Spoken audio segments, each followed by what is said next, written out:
नमस्कार मंडळी, स्वागत आहे तुमचं पंकज क्लिप्समध्ये, ज्यात आपण मोठे पॉडकास्ट छोट्या छोट्या क्लिप्समध्ये टाकतो. ही स्टोरी तुम्ही नक्की एन्जॉय कराल, पण त्याआधी सबस्क्राईब करायला विसरू नका. पण मला असं म्हणायला, मी असे खूप हॉलिवूडची मूव्हीज बघतो. म्हणजे आपलं page is all about entertainment, की आपण फक्त अशा गोष्टी सांगतो ज्या कोणाबरोबर रिअल झाल्या आहेत आणि जे फक्त तो माणूस त्याचा अनुभव सांगतो, राईट.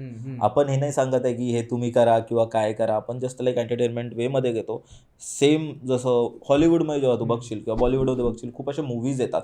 ते बोलतात की जसं ॲनेबेल आहे, लोक बोलतात अशी खरोखर एक डॉल आहे, एक खरोखर अशी भावली आहे की तिथे आहे अजून ती. पण इन द एंड ते पण आहे ना की ह्या गोष्टी ते मानो या ना मानोवाला आहे, की ॲट द सेम तुम्हाला टाइम त्याची प्रॉब्लेम असेल, समजा की एंटरटेनमेंट करतोय, एक ऑथर स्टोरीज सांगतोय, ऑफेंड होऊ नका. हां, तेच ना, सेम आहे की म्हणजे ॲट द सेम टाइम की ते बोलतात की it is for entertainment purpose. ते आहे. तर हां, म्हणजे मला तेच बोलायला आवडेल आणि पुढे आपण होऊ. म्हणजे मला समजलंय की बाबा हा अंधश्रद्धा निर्मूलन समिती वगैरे तुझ्या ह्याच्यात तू एक्सप्लेन केलंस बऱ्यापैकी. सेकंड गोष्ट तुझ्यावर अशी कोणती घडलेली कधी का तू ऐकली आहेस? सो केरलाचा टॉपिक काढला म्हणून एक स्टोरी आठवली माझी. केरलामध्ये ना आमचं एका फॅमिली फ्रेंडचं एक सॉर्ट ऑफ जागा आहे, जस्ट लेट्स से जागा आहे, ठीक आहे. आय वोंट टेल काय आहे तिकडे. तर आम्ही तिकडे गेलो होतो आणि it's like deep somewhere in the rural part. जंगल. हां, म्हणजे ना मी हे गोष्टी बघितल्या की डीप जंगलमध्ये सगळ्या गोष्टी होतात या. त्याचं एक लॉजिक पण आहे, तर let's get on to it letter.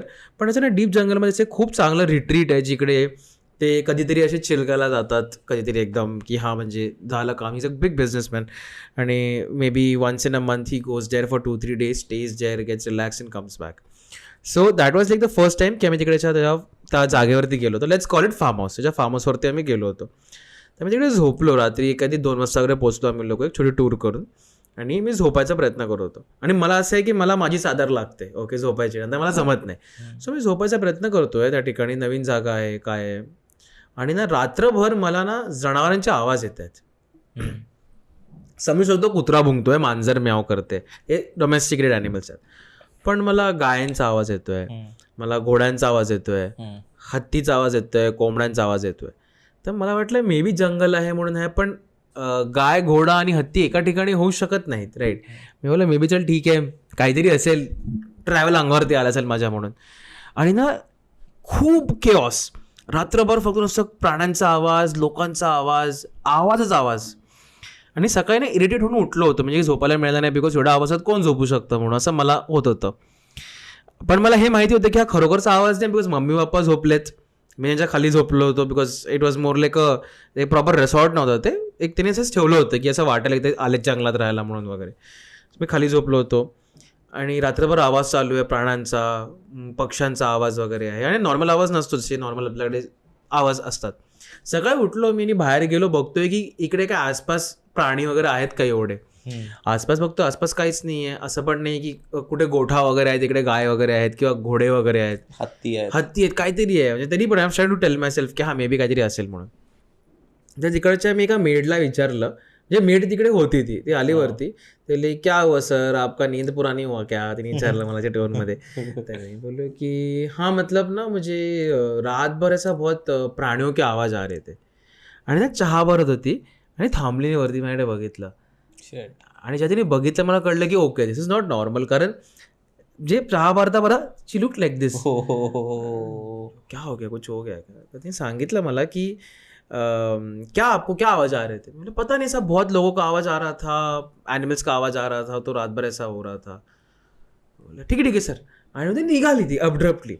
हे अशी निघाली का, म्हणजे व्हॉट एक्झॅक्टली हॅपन म्हणून. तर नंतर मग आमचे जे फ्रेंडांचा मुलगा आहे, सो मी त्यांना बोललो की अरे तुम्हारी मेड ऐसा बिहेव कर रही थी. तो ही वाज लाईक क्या is it, you felt like that. मी बोललो हां. तर देन ही टोल्ड मी की त्या जागेवरती ना, त्यांच्या फार्म हाऊस बनायच्या आधी तिकडे ना एक ॲनिमल मार्केट होता, जिकडे ॲनिमल्स विकायचे ते लोक. आणि नंतर ॲनिमल मार्केट तिकडून काढलं आणि तिकडे ते build there place. Like it was deep inside somewhere, walkable डिस्टन्सवरती वगैरे होतं. And people is sell animals होते, मीट वगैरे त्यांचं. हां, मीट नाही, प्रॉपर ॲनिमल्स विकायचे तिकडे. ते ॲनिमल जत्रेमध्ये कसे लोक गाय वगैरे विकतात, तसं तिकडे जागा होती ती.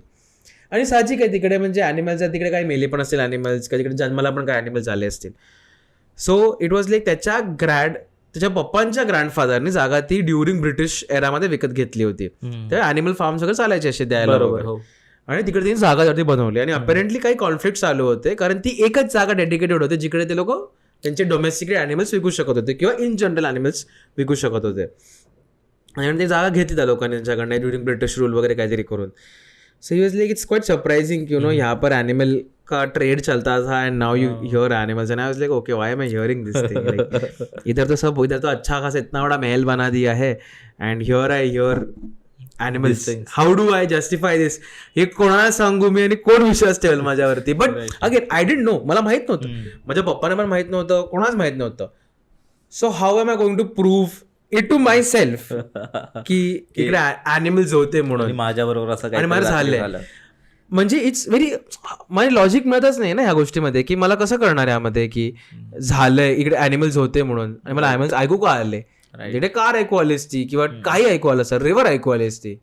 So it is very spooky for me की ॲनिमल्स वगैरेचा आवाज ऐकू येते. तर तेच ना, अशा खूप गोष्टी होतात म्हणजे जिथे कोणी आधी जीव दिलाय किंवा काय झालं त्या नंतर लोकांना जाणवतं. करेक्ट. आणि मुंबईत पण असे खूप होतात. जसं आता मी एक मागे गोष्ट ऐकलेली, तू पण ऐकली असते, जसं तू ठाण्यातला आहेस, तर एक मंदा पाटणकरची गोष्ट ऐकली असतो. खूप खूप अशी पॉप्युलर आहे आणि मला वाटतं रील कॉन्टेंट पण आहे, तर मी परत एकदा सांगतो. ठीक आहे. तर असं आहे, बोलतात की ना 1970s मध्ये समथिंग 70s 80s मध्ये एक मुलगी होती जी कॉलेजसाठी वगैरे ट्रॅव्हल करत होती. तिचं नाव होतं मंदा पाटणकर. तर ती ठाणे टू मुंबई मला वाटतं ट्रॅव्हल करत होती. ठीक आहे. तर मध्ये फर्स्ट क्लासमध्ये होती ती आणि त्यावेळी माहिती आहे तुला लूटमार असे खूप चालायचे, पाकिटमार असायचे त्यावेळी. तर तसंच कोणतरी असे पोरं चढली असे जे चेन स्नॅचर वगैरे होते आणि रात्रीच्या वेळी ही एकटी होती त्या फर्स्ट क्लास कंपार्टमेंटमध्ये. आणि त्यावेळी फर्स्ट क्लास कंपार्टमेंट पण असे पॅक असायचे, असे जाळी नसायची. बाकी खूप जुनी म्हणजे 70s म्हणजे मला वाटतं 40-50 वर्ष जुनी गोष्ट आहे ही. तर तसं झालं. तर ती एकटी मुलगी होती, ते चढली आणि तिच्याकडून काहीतरी खेचून वगैरे घेत होते. तर त्यात मला वाटतं त्यांची काहीतरी हातापाई वगैरे झाली, त्यांनी तिला मारून टाकलं. आणि त्यावेळीपासून असं फेकलं की नाही फेकलं मला नाही माहिती, पण मारून टाकलं तिला.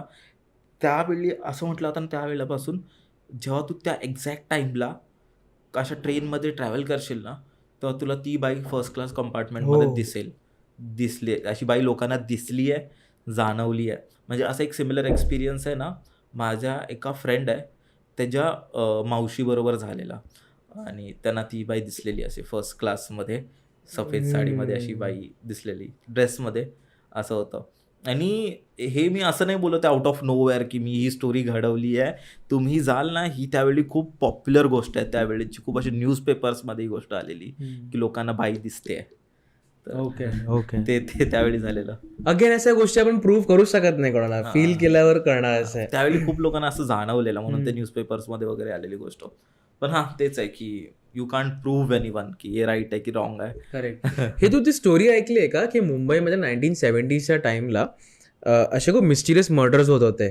ओके. आणि त्यांच्या अंगावर असे क्लॉसचे वगैरे हे होते, मार्क्स होते. मला सांग जरा. ओके. सो मुंबईमध्ये 1970s मध्ये की 1960s की 1970sची वेळची गोष्ट आहे ती, इन दॅट स्पॅन ना मुंबईमध्ये खूप मिस्टिरियस मर्डर्स व्हायला लागले होते. आणि हे murders were not done by knife और पिस्टल और बाय स्ट्रँगलिंग. हे मर्डर्स व्हायचे खूप बेरेमीने त्यांच्यावर अटॅक करून. अटॅक म्हणजे कसा, ब्रुटल क्लॉसचे वगैरे निशाण त्यावरती होते आणि रात्रीच्या टाइमला व्हायचे. सो असं खूप लोक शोधायला लागले काय झालंय म्हणून त्या टाइमला. अगेन दिस इज समथिंग हे जे बाहेर आलं नाही आणि फॉर अ रिझन बाहेर नाही आलं असेल. So I would not like to take names. So त्यामध्ये असं झालं होतं की डेड बॉडीजच्या वरती असे क्लॉसचे निशाण असायचे, तर लोकांना वाटतं कुत्रे वगैरे असतील म्हणून. तर काही लोकांना रिसर्च करायला लागल्या या गोष्टीवरती की काय आहे म्हणून, कोण आहे, कशाला काय चालू आहे म्हणून आहे. तर त्यांना असं कळलं की एका सर्टन टाईमला, at a time that is not non eight, current टाईमचा कुठला असतो, त्या टाईमला रात्री एक वेअरवुल्फ सारखा प्राणी यायचा on the streets of Mumbai. Okay. आणि is to attack people at that time. म्हणून त्यांच्यामध्ये क्लॉसचे निशाण वगैरे होते. This something that came in newspaper for a very small amount of time and it disappeared. त्यावेळी जी टीम लावली होती पोलिसची, ती पण खूप लोक डिसबँड झाली. So it is something that you know, ते मूवीजमध्ये दाखवतात ना की काहीतरी झालंय आणि एक स्पेशल फोर्स येते आणि just to keep it under the wraps the government clears it off. So something like that might have happen. There are lot of stories on the internet as well, ज्यामध्ये ह्या particular इन्सिडेंटबद्दल लिहिलेलं आहे की काहीतरी वेगळा प्राणी on the streets of Mumbai to kill eighty people. आला का मुंबईमध्ये? येटी मी ना सेम असं वाचलेलं. तू एक लॉयर आहेस, तू पण वाचलं असेल की एक चार्ल्स शोभराज करून एक माणूस होता. तर तो आहे ना, त्याचा जन्म व्हिएतनामला झालेला, इंडियन होता आणि तो खूप खूप छान दिसायचा, म्हणजे खूप हँडसम होता. आणि तसं एक असतं ना की एक म्हणजे आपण बोलतो की आपण कोणामध्ये असा फरक नाही केला पाहिजे, पण एक बेसिक ह्युमन नेचर आहे की जो माणूस एकदम पॉश असेल, जो Of course. दिसायला खूप चांगला Beauty असेल, bias, तू beauty bias. लवकर त्याच्यावर ट्रस्ट करशील रादर दॅन एक माणूस असेल जो एवढं चांगला नसेल. तर तसं तर तो खूप चांगला होता मुलगा दिसायला आणि तो ट्रॅव्हल करायचा खूप सारा. तर आहे ना, त्यांनी तो काय करायचा ना की तो आहे ना त्याच्या असं खोटं वगैरे बोलून मुलींना असं फसवायचा आणि त्यांना रूमवर वगैरे घेऊन त्यांचा मर्डर करायचा. आणि असं त्यांनी खरं 23-24 मर्डर केले नाही, मला वाटतं खूप जास्त केले असतील मर्डर्स एवढे, तर फक्त पोलिसांना माहीत पडले. तर तर असं झालं की तो असं वेगवेगळ्या ठिकाणी, कधी गोवा, कधी असं तसं बाहेर वगैरे, व्हिएतनाम वगैरे, मलेशिया तिथे वगैरे जाऊन करायचा. एक गोष्ट कॉमन होती ना त्याच्यात, ते म्हणजे की सर्व मुलींना जो त्यांनी मारलं ना, they were all in bikini. तर त्याचं एक नाव पडलं बिकनी किलर म्हणून. आणि तो बऱ्यापैकी एक मूवी पण आलाय, तर रणदीप हुडाचा एक मूवी आहे. मूवीचं नाव नाही माहिती, पण मी पोस्टर टाकेन त्या मूवीचं. पण असं त्याची काहीतरी स्टोरी. त्यानंतर त्याला पोलिसांनी पकडलं, हे पकडलं तसं. पण तो खूप असं होता ना, खूप चालाक होता तो. आणि असं पण म्हटलं जातं ना की हे जे सिरियल किलर्स असतात ना, ते लोक खूप स्मार्ट असतात, म्हणजे त्यांचा IQ आहे ना खूप हाय असतो यार. म्हणजे बिकनी प्रॉपर उसमें वो है और वो खून कर रहा है और भाग रहा है उधर से, आणि परत तो दुसरीकडे जाऊन परत कोणाला फसवते आणि परत हे करतोय.